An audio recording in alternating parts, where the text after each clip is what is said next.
Segwayltä on tullut virta-asema ja aurinkopaneelit, mallia taitettava kautta kannettava. Ja mulla on tässä nyt Segway Cube-sarjan virta-asema, jossa on 3 kilowattituntia kapasiteettia. Eli jokainen näistä moduleista on 1 kilowattitunti ja päällä on inverteriyksikkö. Tää mun oli Cube 2000, eli siinä tuli mukana inverteri ja 2 akkua ja sitten siinä on 1 lisäakku 1 kilowattitunnin vielä kaveriksi hommattu, joten siellä on 3 kilowattituntia kapasiteettia ja sitten on 200 wattin paneeli, joka menee tänne Cubeen sitten Anderson-liittymellä kiinni ja nyt sitä latailee 176 wattia näyttäisi tällä hetkellä tulevan.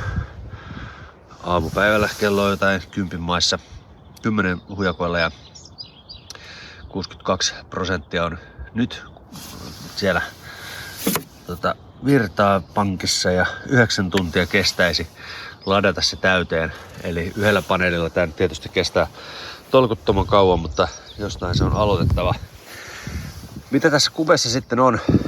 3 sukoa. Sieltä saa 2200 wattia jatkuvaa tehoa ulos. Ja sitten sieltä löytyy DC-ulostuloa, pari tuommoista, kuka toi 5521, täytyypä tsekata mikä toi liitin tyyppi on. Mutta sieltä saa 13,6 volttia kautta 5 ampeeria ulos noista. Ja sitten on USB-portit täällä ja tupsytti. Eli siellä on USB-A:ta yhteensä 4 kappaletta, niistä saa 18 wattia. USB-C:tä 2, niistä saa 100 wattia ja sitten on toi tupsytti. Tää on ihan törkeän robustin oloinen. Jämerä paketti on niin kuin vakuuttava systeemi, että tää kestää kovempaakin menoa. Tää voi laittaa kyljellään, täällä on jalat molemmilla kyljillä. Ja takana täällä on sitten toi AC-liitäntä, eli kun tavallisesti sukopistorisesta haluat ladata, niin tuohon tökkeli kiinni ja tähän tulee sitten aurinkopaneeli tai jos autossa lataat 12 voltin tupsytistä, niin sitten se onnistuu tuota kautta. Ja mitä tässä voi sanoa? Tää on ihan mielettömän hyvin rakennettu tää laite. Tietysti kun tää on nyt 3 akkumodulilla, tää myöskin painaa paljon.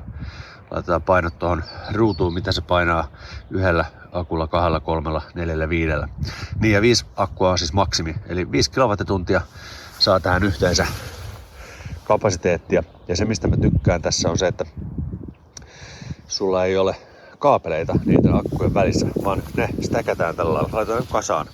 Eli molemmilta puolilta 2 ruuvia auki, nostetaan inverteri ylös, uusi akkupaketti paikalleen, inverteri päälle ja taas ruuvit kiinni. Yhteensä 8 siinä tapauksessa, kun tulee uusi akkumoduli tietystikin. Tää on kyllä huikean hieno laitos. Jos sitä nyt ei tarvii ihan hirveästi liikutella, niin on 3, 4, 5 kilowattituntia, kun se painaa niin paljon. Niin...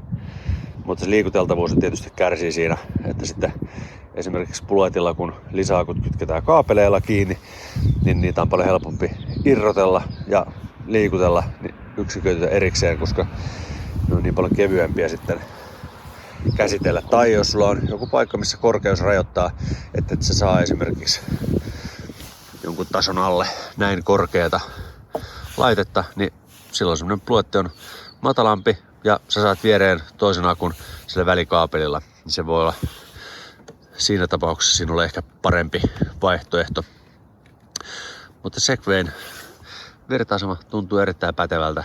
Jos tuli jotain kyssäreitä mieleen, niin iskekää tonne kommenttikenttään. Kiitos kun katsoit videota ja heppuli!